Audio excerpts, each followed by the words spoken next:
అయ్యో, సంక్రాంతి పండుగ అయితే దగ్గరికి వచ్చే రవ్వ లడ్డూలు అంటే చేసినా కానీ సకినాలు గారెలు ఎట్లా చేయను ఏమో.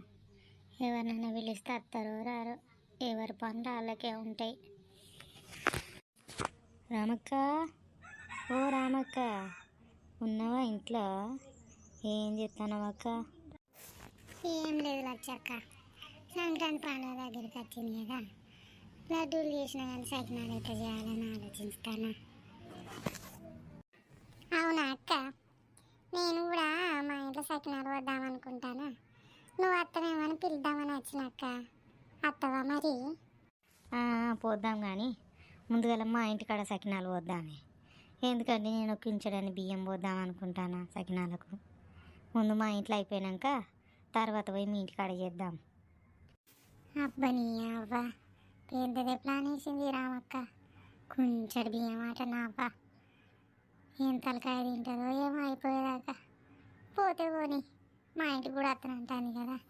సరే అంటే అయిపోయాయి. సరే అక్క, చేద్దాం.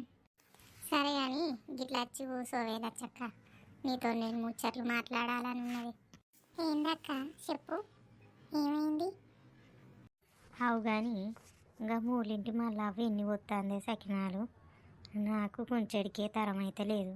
ముసలిది సంచులు సంచులు నింపి పంపిస్తుంది బిడ్డలకు సకినాలు.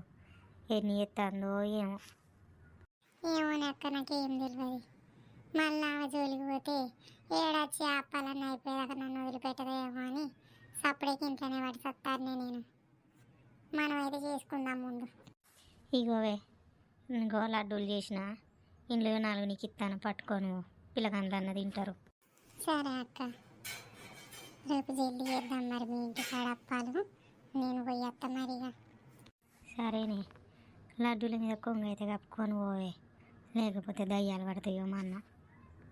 సరే అక్క, మరి పోతానే ఇక.